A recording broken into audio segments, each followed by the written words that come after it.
Hi, this is Abhimanyu. I'm in conversation with Kunal Kemmu. Kunal, good morning. How are you? Very good morning to you also. I'm very good. Thank you. So, Abhay season 3 is coming up, and I have a confession that I was binge watching season 1 and 2 over the last week, not knowing that I'd be interviewing you right now. Oh, Just nice. like that, I was just rewatching those. So, please excuse me if I start calling you Abhay in between. It's just sort of ingrained in me right now. Please I go also, ahead. I associate that face with Abhay right now.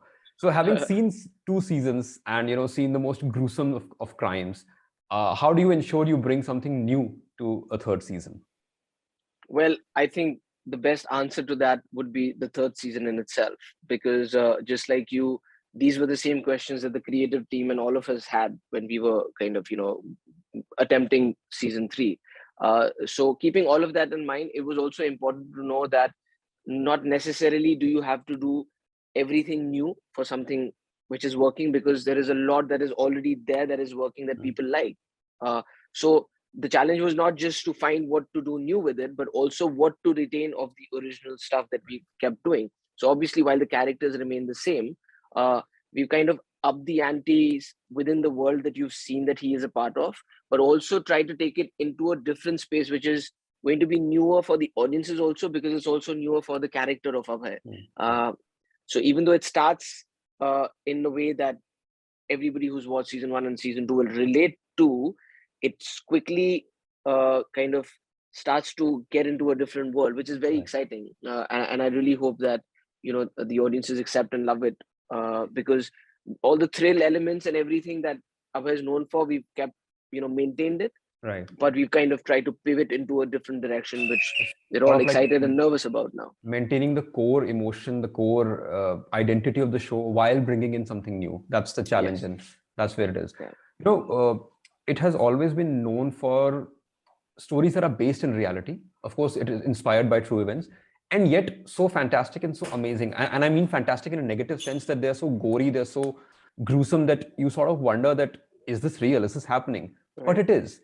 So how do you make sure that it does not go overboard? That we are not selling gruesome violence in a way that is sort of glorifying it.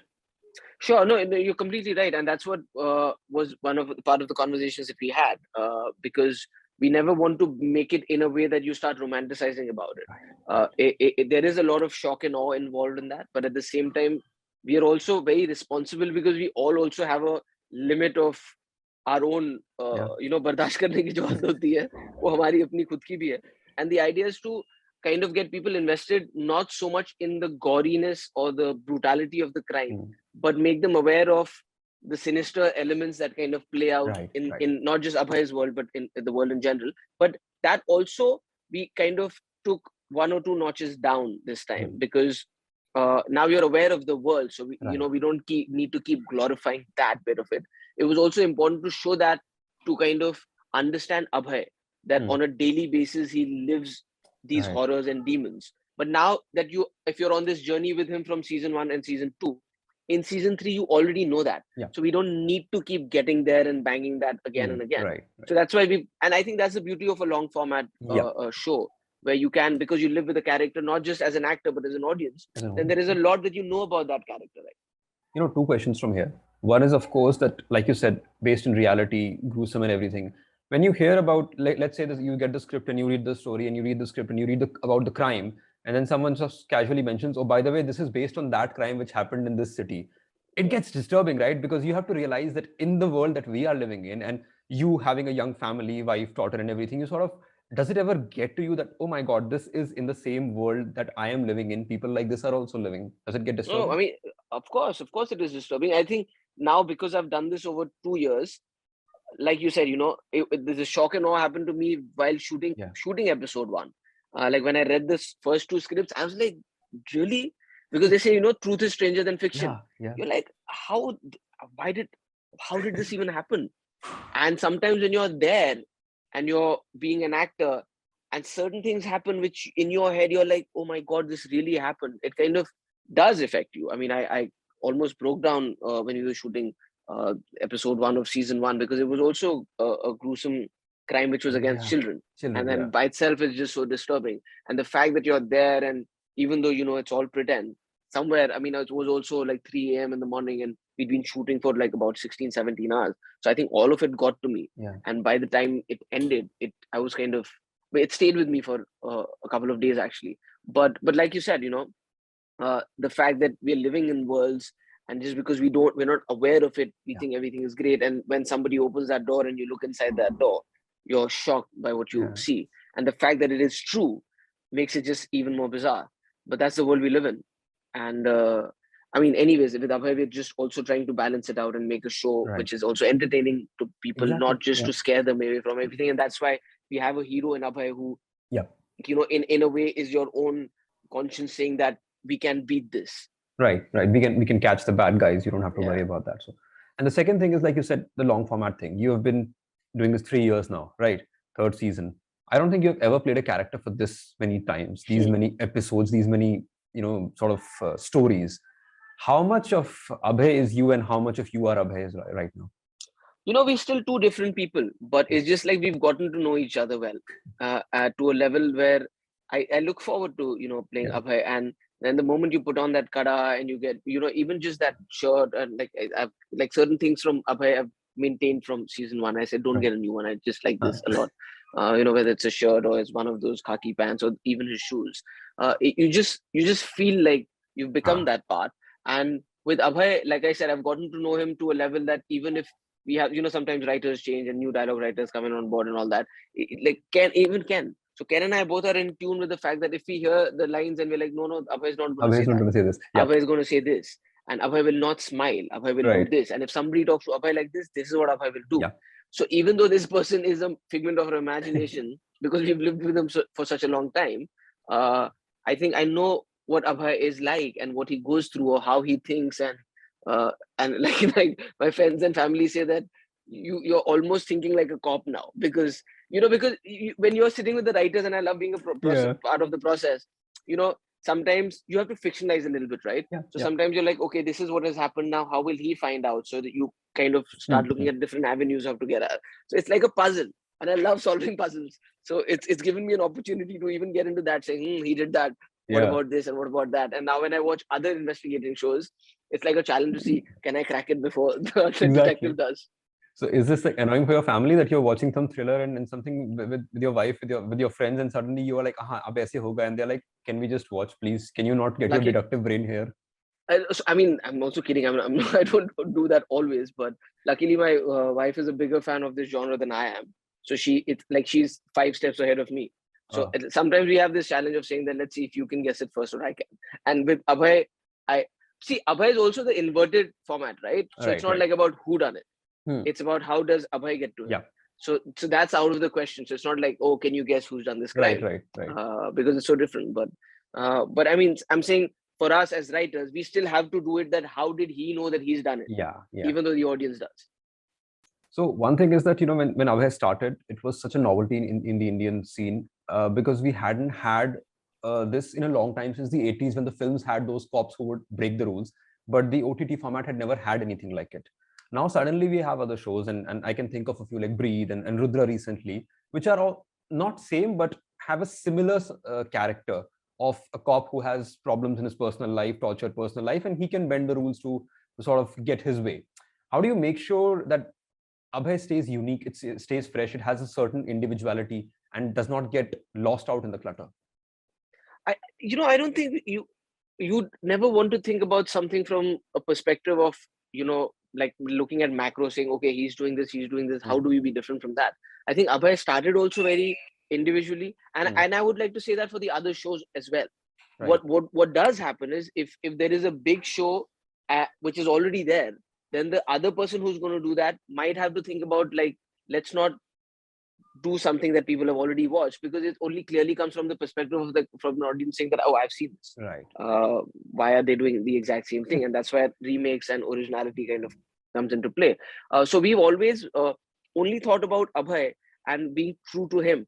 It doesn't mean that just because somebody or there's another show or a film which is exactly like Abhay, we'll not say, nahi, Abhay ko na narcotics department mein dal dete aur hum drugs karne lagte hain, So that'll not happen. So the idea is always to think from the perspective of, people come to watch this show, so let's just think about this. How do we take this character to the next step?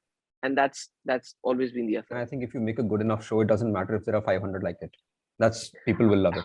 I think the thing is that how do you know that it's a good show, right? That's the battle. It's the Yes, yes. audiences. It's When very you just have subjective. to believe in it, you just have to Yeah. believe in something and do it with your complete conviction. Whether it works or not is so up to the audiences, and so many other things, like like when the lockdown happened, suddenly there were Yeah. so many people who started looking at the OTT stuff, and so much content got discovered Yeah. or rediscovered. So there are so many things that are at play. We're just very happy and lucky to be in a place that the true testament of something working is the fact that people are, it's being made again. So the fact that we are at season 3 makes us feel very happy and proud. But like, like the great Spider-Man said, with great powers comes great responsibility. Exactly. So we're You hoping we deliver. you mentioned the lockdown, the pandemic, and for a long time people were at home. And of course, the one positive of that, and you will agree, is spending time with your family. You never had so much time with family, and particularly in a Yeah. career like yours, when you had to go 16 hours out and working, and you'd hardly see your your little girl for that matter. But you got that time which you never would have otherwise. So it was a weird blessing in disguise. Don't Yeah. wish it on anyone. But now to get back to work after having spent so much time, was it weird? Was it weird because your bond with your daughter gets very different once you spend so much time, and now you have to get back, and she's too young to understand that daddy's going to Yeah. work or what sort of work it is. But was it hard? Was it weird? I wouldn't say it was hard. I mean, see, anyways, when you're attached to somebody, spending time away from them is a tough thing to do. But it's one of the things that comes with the job. But you have to learn how to balance it. Right. And we've been doing this for a long time. It's definitely different with my daughter because I miss her the most. But I have to also be thankful to the technology that we have today, that we can video chat and Yeah. we can be connected with each other, and like travel's also fast. Like, I mean, if you need to do, mostly you're in a place where you can get a direct flight to Bombay, right? So knowing all of that, you feel slightly more less worried, or less More reassured, sort of. it's more reassuring for you. But I think also at the same time, you've also learned how to strike a balance, because the lockdown years have been filled with introspection also, and you've realized that a little can also be a lot. Because we were like really living in a world where a lot was seeming a little, and then a little became a lot. Everybody enjoyed playing Ludo so much, or like just chatting with their family. And the first time you were allowed to go have a meal outside, it just felt like, oh my god, I don't want Yeah. anything else in life. So the idea is to learn from all of that, and that's why when it comes to work also, and I've always believed that our professional life is a part of our life. If Yeah. we make it our entire life, then our moods and our things will be decided by that. And that's not fair. So you invest the time in your family and friends, because that's what's always going to be there. I'll wrap it up by a final question, because that bookshelf behind you looks very familiar. And I thought probably, I think I had an interview with Soha not long back when she was sitting in a similar space. I don't know, because your daughter did make a cameo in that interview. She just sort Oh, of she did. jumped on. Yeah. So, which is why my last question is about the same thing, that, now both of you are working. So I had a break, and then she got back to it, and wonderfully. And now you're also working. Has your daughter started to understand what you guys do, or is it still very early for her, or is she getting that daddy's on screen, mommy's on screen, or not at all? See, she doesn't actually enjoy watching so much screen time, which is very good. She loves books more than she does to watch television. So I don't think she has seen us on television in any of her work, because she's still like, the only thing she will do now is Peppa Pig and Daniel Tiger, and that's what excites her more than anything else.